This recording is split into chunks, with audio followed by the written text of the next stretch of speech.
Putting aside our sorrow, we renewed our faith in the prophecy that other rings would be found, and see how our faith has been rewarded. The Covenant used to be the main threat, and it was a MacGuffin in the original Halo series because the real threat was the Forerunner legacy and the Flood itself. The Forerunners have been the source of so much mystery throughout the Halo franchise. It was something that was just fascinating to us. So far it's been a lot of stumbling into their belongings. Like we found Halos. And now we found something more. We found the Prometheans. There's a degree of animalistic fierceness that maybe you didn't see in previous games.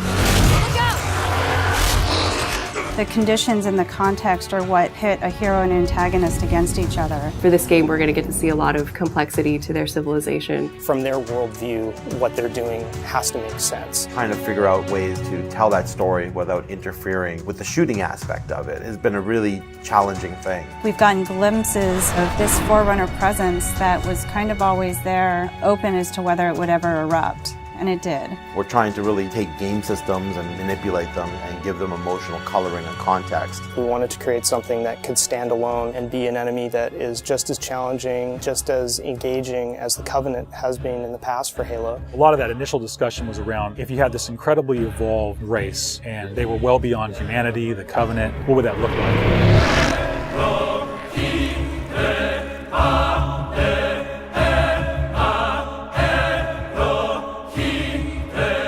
The design process for the Prometheans was intriguing, exciting, and then long and painful process.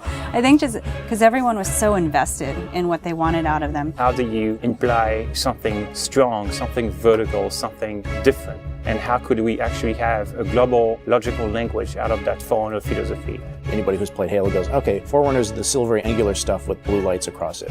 That's really the language kind of in a nutshell. For us, it was important to break that, but still find kind of like a mathematical organization. We had to do a very clear separation of style, shapes, colors, right from the start. I think the Knight's been through almost like 15 plus iterations of geometry. This sheet is like very traditional way of doing brainstorming. You just do silhouettes and then we take it and iterate some more and more and more. We didn't want them to look like monsters because they're not monsters. We had a version that looked very demon-y. These things on his back, they would go together and they would like flare out when the player was being spotted. We didn't want the Prometheans to look like robots because they're not robots. A version that looked very thin and spindly. We would see one, it's like, you know, that one looks cool, but it really doesn't convey commander of the battlefield. We had other stuff where they could clamp on and have these big, hulking, massive armors on top of them that would really change the variant look. For us, it was important to get it into something that people could relate to, which I think is always going to be a challenge when trying to take the Foreigner language and create a character. Making sure that his head stood out, that you could see it, that players had the ability to headshot it. It falls also onto animation. They're able to bring these guys alive and make it feel believable and plausible and still be very fast and lethal. Locomotion didn't look heavy enough at one point, so we scrapped everything and did it all again. The Knight's like 12 feet tall, so if it doesn't feel heavy and menacing as it's walking around and doesn't intimidate the player, then we're not doing our job. There were not a lot of real-life elements that we could take. There are joints, some of them are not physically connected. They're holed up with the space in between them, which is some of the features that the architecture has, which is big, massive buildings like floating, defying gravity.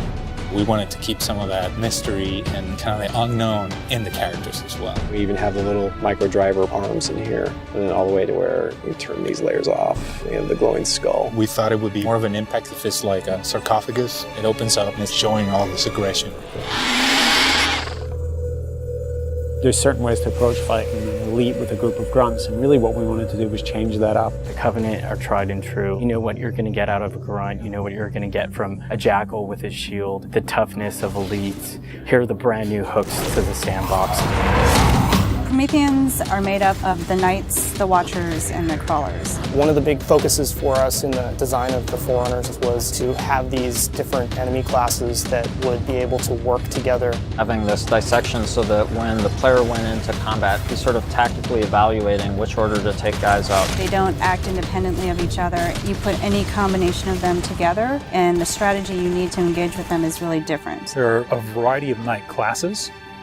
and each one of them is progressively more powerful. But your base knight actually starts just a little bit more powerful than an elite. But in addition to that, we wanted the knight to have his own set of traits and abilities. There's all kinds of these special features of each one of these characters that players haven't played in a Halo game before. You think about basic combat encounter design, a lot of the challenges designers face is how to introduce enemies. What would a Promethean do if it could bend time, space, form, matter? Knights can phase in out of anywhere. He's able to go where he needs to at any time, which is something the Covenant can't do. Heads up! Crawlers can walk on walls, walk on ceilings. If a knight shield bursts, crawlers will come rushing at you and try and like melee the player to get more aggressive. These certainly slot into that grunt style combatant. And so there was certainly a want to make sure that we can get a lot of them on screen. If you let too many of them get together, they become a really formidable force. One-off, super fun to take out all together. It's like a pack of feral dogs. Its mandibles, when it screams, will actually separate and float around in the air while it's howling. Animation added so much fresh behavior to this character. It's very exciting. The Watcher is definitely a support class. One of the things we wanted to do with the Forerunner characters was constantly have them mix up their tactics and make the player react to it. The Watcher is able to regenerate knights. One of the things we needed to do when the Watcher design was coming along was make sure that the Watcher would actually fit inside of the Knight. That bursts out and swap to the actual Watcher asset. The Watchers are aware if a knight's damaged, they'll protect them, they'll catch grenades, so they kind of coordinate their efforts. The Prometheans feel like the most advanced of the bunch. They're able to bring all of their technology and wisdom to the battlefield.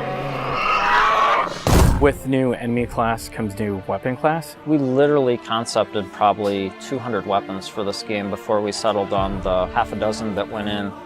It's kind of like you've got that balance between humans' model of what a weapon's like and the desire to want to try and make something crazy and futuristic. We tried coming up with this perfect mix of stuff that was still relatable. You would still identify a weapon as a rifle or a shotgun or a submachine gun, even though they're almost magical. The Forerunner Scattershot was probably the first one where we really nailed the design on it. Everybody loves the hinge action shotgun, so we tried doing something like that so that the reload animation would be to cock it up and the front half would smash together. Every time you pick up a Forerunner weapon, it forms in your hand. So that sort of kicked off the component of having these guns form around the player. So there's that moment of like, oh, what is this gun? What does it do? And then when it comes into shape, it's kind of immediately identifiable. What makes the Forerunner weapons distinct is that usually they have dual purpose. So for instance, from the bolt pistol, you can charge it up and have something that's equivalent to almost like a shotgun blast. In the case of the light rifle, we actually experimented with doing dual firing modes. We tried to make it so there was the best of both worlds with a BR and a DMR. It works like the battle rifle when you're not scoped. That has a little spread, has a 3-shot burst, and it works like the DMR when you are scoped. So it's like a mini sniper rifle in a way. It actually changes to a different firing mode where the projectiles are stronger. One of the big things that we really focused on for them was making sure that the weapon doesn't just feel like a chunk of metal, but that it actually has glowing energy that's flowing through the gun, going down the barrel, so that everything is very full of life. The moment where all the Promethean effects really started to click the most was when we started showing the dissolve whenever you kill a knight. That was really when we started to feel, yes, this is something cool, this is something unique, and something that we haven't really seen before. This is an early prototype of the Knight E-Res. As the sphere expands, you see the particles are birthed, and everything in the red region you see will be the crack and the erode. When you shoot and kill the knight, the actual point on the body where you did the damage is where the dissolve starts. So if you shoot from his foot, he will de-res from the point of his foot up. The end result, when we blow up a knight, they dissolve, proving that the technology works.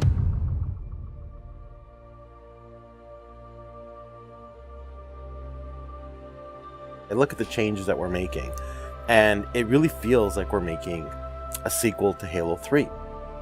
And that's exactly what we're setting out to do. We have the Covenant from previous games. We have the UNSC. We had all these things to take from, like, all right, we can make a new take on this, but we had zero information to some of this Forerunner stuff. We're not just on a Halo, we're on a whole planet now.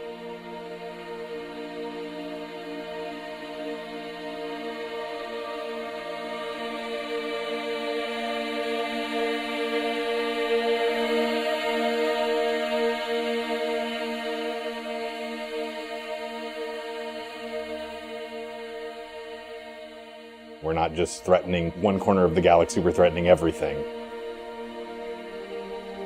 We're listening to the fan feedback.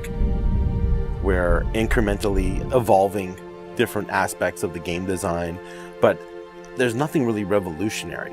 And I think that's important, because I think really good design is evolutionary, not revolutionary. And I think at some points we got in our heads with this game that we're just going to make another Halo. I don't think that's what people want. They may think they want that, but what they really want is something that speaks to the things that they love, but then provides them with something new.